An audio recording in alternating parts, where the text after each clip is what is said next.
Thomas and the Magic Show.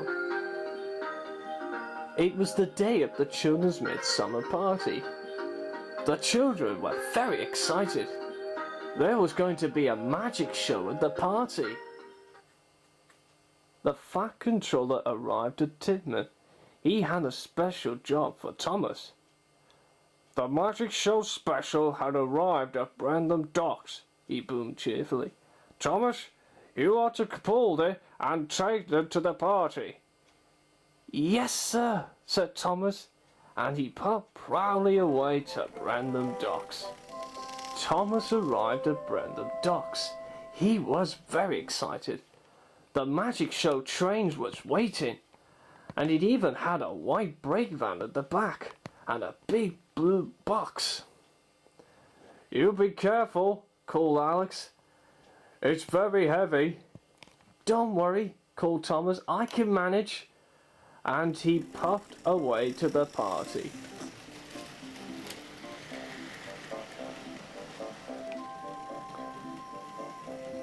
Thomas was puffing proudly across the countryside. The children were on the bridges. They were excited to see Thomas pulling the magic show special. That makes Thomas feel more prouder than ever. Then Thomas had to stop at a junction. His new friend Dingo was there. He was pulling trucks of milk to take it to Wellwoods.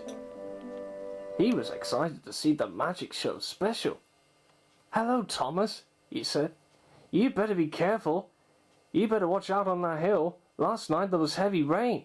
Just warning you. Me slip, laughed Thomas. What a joke. I can manage this on my own. And he puffed away.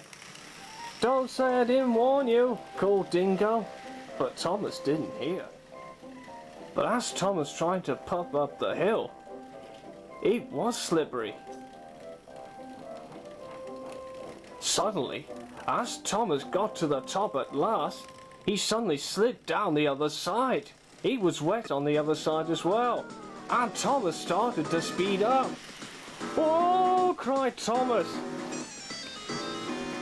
He applied his brakes, but it wouldn't work. He slithered helplessly. Suddenly, Stepney was waiting to go onto the main track. He was pushing trucks at bunting. "Look out, Stepney!" cried Thomas. "Stop!"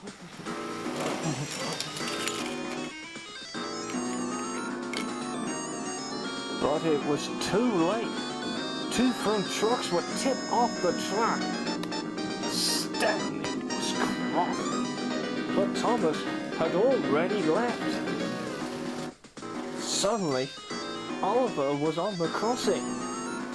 He was pushing trucks of ice cream. "Out of my way!" cried Thomas. "I can't stop!" But it was too late. Ice cream was being tumbled off the track. Oliver was cross. Now there'll be no ice cream for the children. Thomas knew what he'd done, but he knew he could never stop. Then there was trouble. Thomas was puffing round the bend too far, and he plunged into the siding and crashed upon a pile of crates and came off the track. Thomas was stuck. "Oh no!" cried Thomas.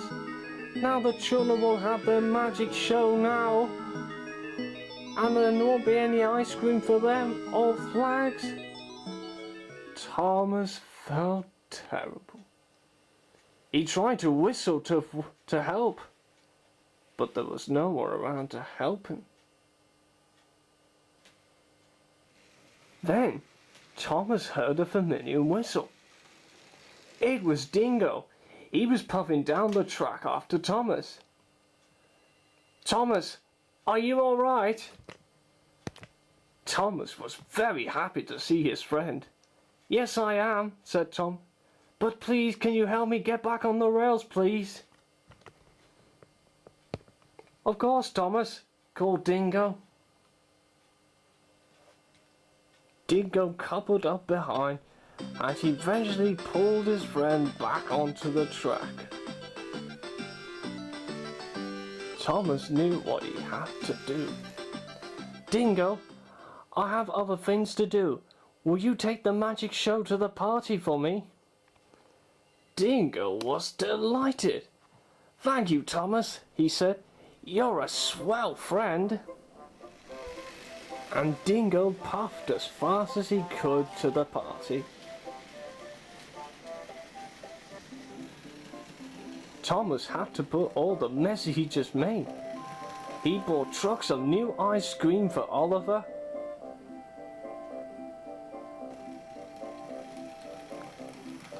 Then Thomas found Stepney. The bunty were loaded back into his trucks, but Stepney looks worried. "I'm going to miss the magic show," he puffed. "Don't worry," puffed Thomas. "We'll go there together." Thomas and Stepney arrived just in time. The magic show was just about to start. "Welcome everybody to the Soda Magic Show," said the Fat Controller. Everybody clapped and cheered. And Thomas smiled at Dingo. "You're my best friend, Dingo," said Thomas. "Thank you. I'm sorry I didn't listen to you." "That's all right," said Dingo. "You're a good friend." Thomas smiled. He was also happy to have a new friend.